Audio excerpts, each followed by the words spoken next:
Can you hear me? Okay, good. Well, first of all, my name is MURRAY HAYDEN, and I'm the Assistant Director in charge of IATA's thematic product. That was up until last week. And as of last week, I've moved to Geneva, and I'm now in charge of all IATA's products in terms of the airport security and there's one other thing, airport, passenger and security products. First of all, I would like to thank you for those inspirational words. When I hear that, I'm like, why can't we do that at other industry events? I think what you've done here is absolutely fantastic. Okay, let me start. Oh, sorry, thank you. Okay, by the way, just to let you know, I'm Irish, and there's a big history between Ireland and Turkey in aviation. Not many of you will know, but Pegasus Airlines was originally an Irish airline. And then together with some Turkish people, and then it transferred over to being completely Turkish. But it's an honor to keep that tradition going today. Okay, what we're going to look at over the next half an hour, or 20 minutes, plus 10 minutes for questions, is transforming check-in, immigration, and identification management using new technologies. This may sound a little bit dry, but as we go through the presentation, I'm sure there's a lot of things you will be able to relate to. But before that, we're going to do a few different things. Number one, we're going to look at IATA. I presume all of you know IATA? Okay. It's much more important than you think it is. There's a couple of reasons for that. Number one, we represent the airlines across the industry. So we represent 280 airlines in 130 different countries. Our mission is to represent, lead, and serve the industry. But probably the most important thing we do is we are the financial clearinghouse for the industry. So every time you buy a ticket from a travel agent, we collect that money from the 70,000 odd travel agents around the world, and then we pass it on to the airlines. So in effect, IATA is one of the world's largest financial institutions. And without IATA, without the financial settlement system, there probably would be no industry or aviation industry of the size we know it. But another thing which we do is we develop standards and products ensuring a safe and secure air transport industry. Standard sounds so boring, doesn't it? But again, it is one of the most important things. And for the students here, I would say, just try to get to understand a little bit more what standards are, because they're critical. Let me give you 3 different examples of the things we've done. E-tickets.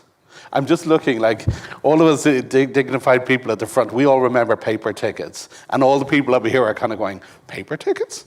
But believe it or not, up until about 14 years ago, the whole industry was run off paper tickets. And those paper tickets were like money. IATA then came around to the entire industry and said, we will no longer process paper tickets, and we will only process e-tickets. And then we had a huge project which lasted about 5 years, and we brought in standards on e-tickets. We also had a thing called barcoded boarding pass. So you know when you check in for your flight and you have your boarding pass on either the phone or on the boarding pass, or so you have a little code. 10 years ago, every airline was developing its own. We then came and said, no, that's a one unified boarding standard for boarding passes. And that means that airlines around the world can all invest in the same technology, and they know that if their technology adheres to the IATA standard, then any airline can start producing barcoded boarding passes, and they will work in any airport in the world. So these are some of the things which we do in terms of standards. It's critically important for this industry. Okay, that's a little bit about IATA. Let's look, there's a couple of really interesting slides, and I think it's important to look at them. This one is absolutely fascinating. It shows in the blue, it shows the average, in the red, it shows the growth in passenger numbers over the last 18 years. And as you can see, we've gone from, 1.6 billion up to 4.5 billion in 20 years. And if you then look at the average number of months between the average person flying, it's dropped from every 45 months down to every 20 months. So we are working in an industry which is exploding. So you have chosen the right industry to be in. If it continues, we are going to double within the next, 16 years. So in 16 years' time, we need to fit double the number of passengers through our airports. This is a slide which talks a little bit about the growth. As you can see, the majority of the growth in the aviation industry is coming from Asia. And also you can see Turkey here has entered, in 2034, will probably enter the top 10 of aviation markets in the world. So you can see US, China, they're going to swap. Now this is an interesting slide. I put it up from 2018. All the ones in red are airports which have capacity constraints right today. All the ones in orange are the ones which will have capacity constraints within the next 10 years. And all the ones in green are the ones which are good to go going into the future. As of 2018, 95% of airports were going to have capacity constraints in the next couple of years. But we can't build more airports. Oh, sorry, silly thing to say in Istanbul. We can't build new airports everywhere. So we are going to face a huge crisis in the next 10, 15 years.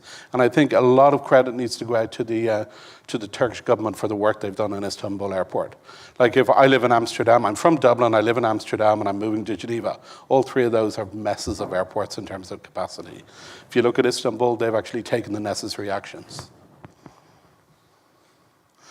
We've done some work, and there's 4 areas which are a problem within the airports. The first one is getting there. The second one is the passenger process. The third one is the environment. And the fourth one is the size of airports. So getting to airports, that's maybe one of the challenges with the new airport.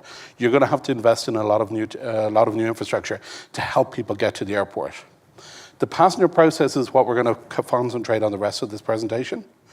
The environment, that's going to become so much more important in the coming years. People think of the aviation industry as being environmentally negative. We have to change that perception, and we have to change the technology. And then the size of airports. It's one of the things with the new Istanbul Airport. I was saying to the others, I transferred in the new Istanbul Airport the other day. I walked a kilometer, got my bag screened, and then walked a kilometer back. That was the guts of about 2 kilometers. Which, that's something which airlines are going to have to work on. But let's get into the area which I'm here to speak to about today, which is the process. So, what are your pet hates when you go to an airport? So, what do you really hate about it? Security. Anything else? Waiting in a queue. Exactly. You've covered 2 of them here. The first thing is queuing up to have your ID and travel documents checked. So you're Turkish, you probably need visas for everywhere. Queuing up and having somebody checking them, and then also somebody checking your ID. So basically you're queuing to have something pretty meaningless done. Queuing at immigration and queuing at security. These are the 3 areas which airlines are going to have to work on, and governments and the airports. What we're going to do in the rest of the presentation is focus in on what we call the having your ID and your travel documents checked. Anybody here from Pegasus? From Hitit? Do any of you know this guy? No? He used to work, he's my right-hand man in Amsterdam. He used to work for Hitit. And last year we moved him over to Amsterdam, and we got him a work permit, etc. When we were checking in for a flight in Istanbul, in the old Istanbul Airport, he tried checking in his mobile app. However, it didn't allow him to check in, and so he had to go to the airport. And then he had to stand in a long queue to get his documents checked to check in. And this is what he has. And this is what's called a verblijfsvergunning. How is any single Dutch check-in agent supposed to understand what this is? Okay? The check-in, so he goes there. The check-in agent needs to call their supervisor over. Their supervisor needs to figure out what the hell this document is. So from a passenger perspective, that's a horrible experience. The check-in agent, they're getting confused. They're kind of going, what the hell is this person standing in front of me with this document? They don't get enough training, and they miss their time targets because they're spending all this time working on it. And then the airline, it's costing them time and money.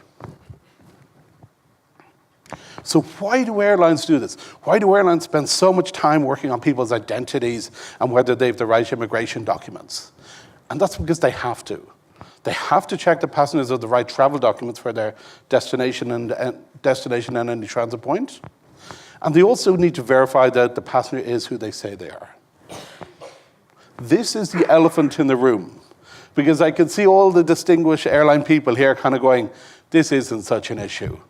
But let me tell you something, they're all lying to you, okay? I'm telling you the truth, they're all lying. They're going to tell you other things are more important. This is the biggest issue facing airlines at airports today. If you go to see a check-in agent, they will say, we spend most of our time, okay, apart from just pure checking in passengers, we spend most of our time trying to check whether passengers have the right travel documents. But it's not limited to check-in. A bag drop, like I did a bag drop recently in Korea, and what you do is you go to a line of agents and they check your travel documents, and then you go through and you do your bag drop. The whole purpose behind self-bag drop is that you don't see an agent. Same with self-boarding. I was checking in Frankfurt a couple of months ago. So you have self-boarding gates which open, and then you have a line of agents checking your travel documents. Again, what's the point of having self-boarding gates if you still have agents involved? And then you have disruption management, which is flight rebooking, basically. Now, as students, I would look to you and say, if you pay attention to the rest of this presentation and you go to potential employers in the future and you basically take my slides, take my ideas, and then say to them, this is what I'm going to do to you. Those airlines will look at you. If they've any sense, they'll go, that makes a lot of sense. I'm going to hire that person. And then you send me a small check as commission. Okay, so how do we get over this? Okay, let me just go back 2 slides. These are 2 different things which we really want to differentiate about. Document check is making sure that people have the right travel documents. And the ID check is making sure they are who they say they are. Okay, remember that, it's really important. Document check is immigration, and positive ID is identification. So, document check. I've been working with airlines now for 14 years to automate document check, and it's really simple. Basically, what we've done is we've developed a system whereby when you check in on a kiosk, you put your passport down. The data from your passport, so the data here from your passport, it gets combined with the itinerary, and it gets sent through to the IATA systems. We process it, and then we say, yep, you're good to go. 86% of passengers will get a straightforward okay. Or we say, no, there's a problem, you've got a visa, you need to see an agent. Or in a very small percentage of cases, we'll say you're not good to go because your passport's not valid for long enough. This year, we will process about 800 million passengers through this system. Okay, so this is a key part of the overall industry. But automating the processes, doing this check-in on kiosk, it's not good enough. Airports are constrained. What airlines are trying to do is they're trying to move check-in off airport. So everybody wants now to do their check-in with their mobile phone. Okay, that's, I think, and that's something we're encouraging. But there's a problem with that. And every time I work with airlines about online check-in, and I always ask them the same 4 banks of questions. Are you going to allow passengers to enter data manually? Do you trust them to enter it truthfully and correctly? If no, how are you going to verify it? And how are you going to check if they need a visa? And then what happens if a passenger has documents other than a passport? So if somebody's got a residence permit like this, are you going to allow them just enter that data? So we've got those challenges, and then we have the 2 below, which are due to the identity check, which we talked about. So if I check in for my flight, am I who I say I am? And do I physically have the passport? Because I can always write stuff in an app, but do I physically have the passport? And then the last point is, when I get to how do you know when the passenger actually gets to an airport? If they check it on a kiosk, you know they're there. But if they do it all online, how do you know if they arrive? But there is a solution. The first one is mobile document scanning. And this is incredible. Virtually no airlines have adopted it yet. For this major, major issue, airlines have not adopted mobile document scanning. And the logic is, when I check in for my flight, I take a picture of my passport, it grabs all the data, It sends it through to us. We verify it and we do a normal AUTA or we do a normal document check.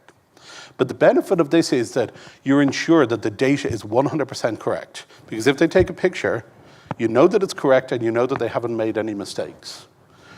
Okay, let's put a poll out there. What percentage of passengers make mistakes when they manually enter their data? 30. Anybody higher, lower? 40%? 10%. 50% of passengers make mistakes. That means that every single passenger who manually enters data, it needs to be checked at the airport. If you use mobile technologies to scan passports, it goes down to 0%. So again, in your job interview, that's what you tell them, that's what you need to do, okay? The good thing is, if they have other documents, if they have residence permits or visas or immigration cards, 5 minutes, gotcha. If they've got immigration or other documents, with mobile document technologies, you can now scan all of these. One solution we're working on is airlines can or passengers can scan one of 200 different types of travel documents. Refugee documents, visas, non-standard documents. They can scan them using a phone. This really is a game changer for airlines. And then the last point is the passenger who they say they are? This is the ID check. And do they physically have the passport at the airport? Now, if I'm taking a picture of my passport, okay? Am I who they say? I could give you my passport, you could take a picture of it. But there's new technologies out there. So I take a picture of my passport. I then take my passport, I put it at the back of the phone. It reads the chip off the passport, okay? I then take a selfie of myself, okay? And with that, it says, I have a passport, it's genuine, I've taken a selfie, it's compared the selfie to the data on the biometric chip. So at that point, you know that the passenger is who they say they are. You know they have a passport and you know that it's valid. The next trick, and this is probably the biggest area we're working on, is how do we get that information to the airport? So that when I walk into the airport, there's cameras up there which are there's cameras up there which are expecting me. They see my face and then they go, Alan is now at the airport. And that's really the holy grail of which airlines are working on. And I'd love to hear next after this if Istanbul is working on this. So basically the process for passengers in the future is you take a picture of your passport, you put the phone beside it, you take a selfie, and then when you get to the airport, the facial recognition knows that you're at the airport.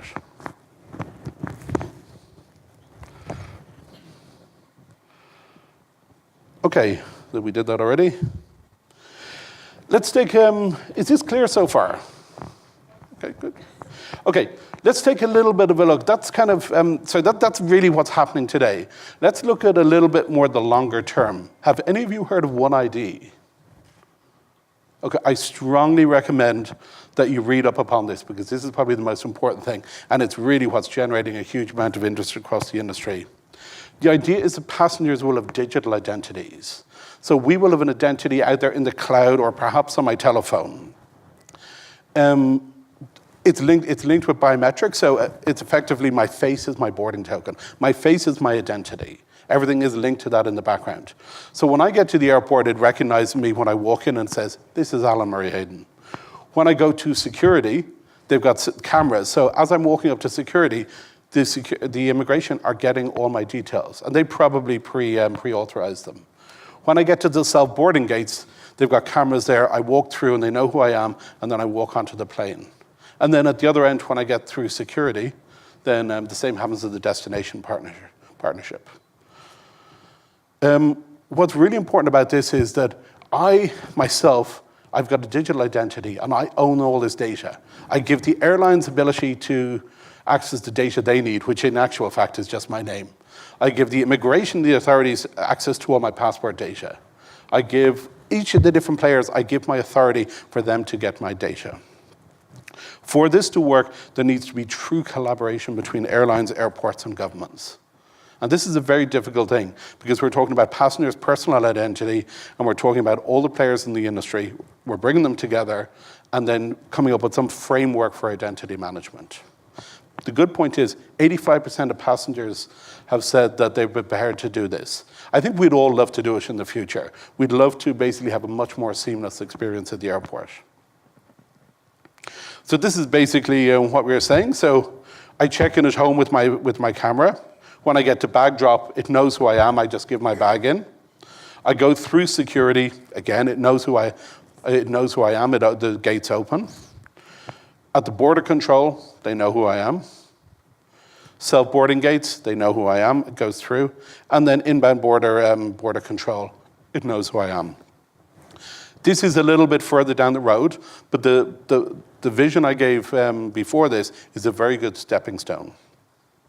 And finally, it's closer than you think. Sorry, I know I'll go 1 minute overboard. There's a lot of different work being done out there between Chicago, Australia, BA. There's actually a pilot going on at the moment where you can actually go to Heathrow Airport, and the US government, if you've flown to the US before, they have all your biometrics. And the US government are now saying, we don't need your passport because we have everything already. You've flown to the US before. You can now, from Heathrow, you can fly over to New York and you can skip all the immigration because they're going, we know who you are. You're fine. Come on into our country. It's amazing. And this is the last slide. This is what it would look like in the future. Number one, I will be 25 kilos lighter. And number two, I will walk through and everything will be done just purely on my facial scan. This is the future. That's it. Any questions? Oh yeah, we're getting questions now.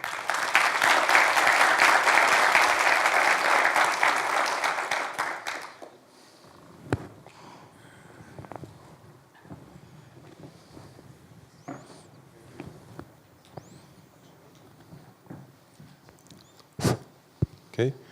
Dr. Harikul from Gelişim University. Thank you for this really initiative presentation. But I wonder if there will be some fraud detections, how it will be done. I mean, can we use, for example, data mining or machine learning technologies about it? We think that, and this is an assumption, all the information in the passport or other digital documents are true.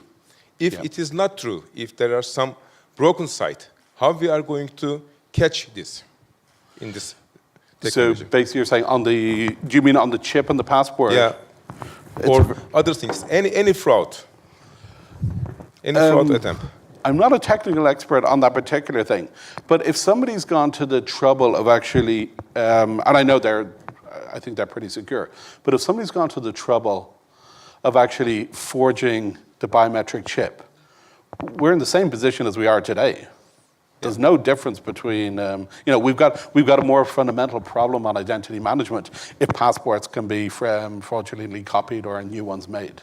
That's nothing to do with this. That's just a more general problem. Do any of the experts, Seyda, are you expert on fraud on passports? No? No, okay. Or what I mean, we have to look better. We have to be very careful for some sort of travelers, and we have to define them. Yeah.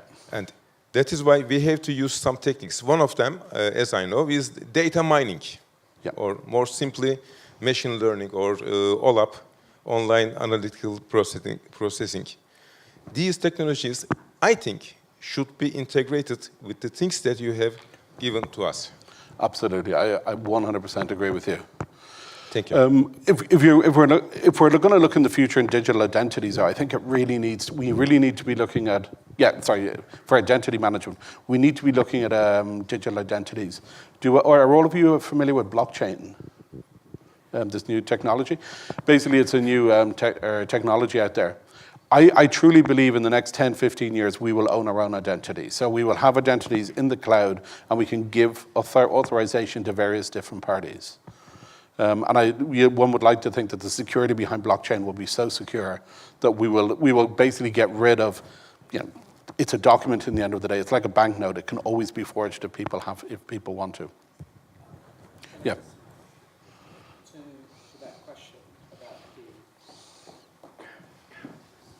To your question about the security, all the information that is happening today, for example, if a government has what they call the APs, which is an advanced passenger information system, then they will be able to do that. So government agencies nowadays, they do have what we call a risk assessment. So they know that, okay, they have a blacklist. So the moment you check in, that information is transmitted from a PNR, from an airline to the government agency, then the government will be able to do that assessment, whether that individual is on a blacklist or requires secondary processing.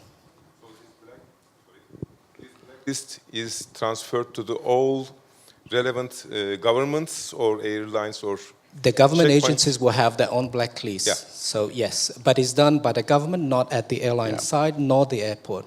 Okay, thank you. Yeah.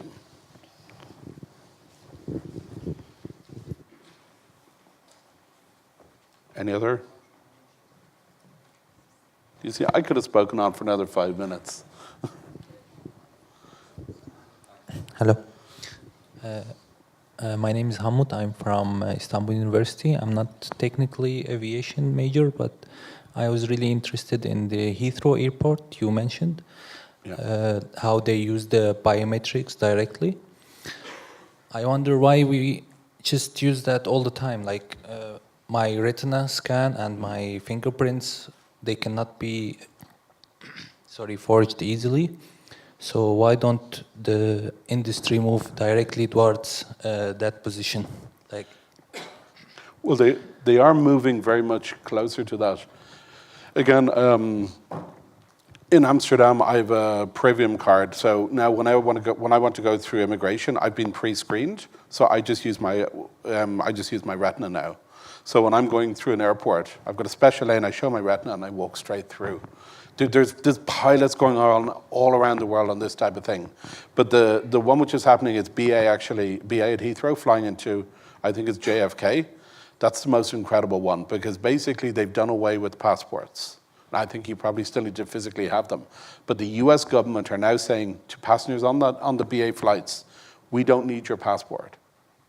You just go in and you go in, you scan your eye. I think it's done on now it's probably done on facial. But we have all your details before. You've already been with us before. We don't need your passport anymore. So why it's not like internationally adopted? That's what I'm asking. Like, it's coming, and this is typical. This is really typical of what IATA does. We've got pilots going on all over the world. So these are just some of them: US CBP, Aruba, Happy Flow, IAG, which is the owner of BA, Australia, Schiphol, Changi. And what we've got is pilots going on all over the world using different process flows because the process flows are all different in all of these. So we've got that. We were looking at different technologies. Should it be iris scan or should it be facial scan? So we're in the process of doing all of that. And then what we'll do is we look at the best in class. We look at what one really works, what process really works, what technologies really work. And then IATA will come up with a standard. And we will say, okay, the standard is going to be iris or facial recognition. This is going to be the recommended process flow. And at that point, airlines and airports around the world can say, okay, that is now the way we're going to work. We can now invest in the technology. We can invest in basically invest in the technology, invest in the process flows. So that's the value of what IATA brings. We can look at all these different things, choose the best one, and then make a recommended practice which the whole industry can implement. Thank you very much. Okay.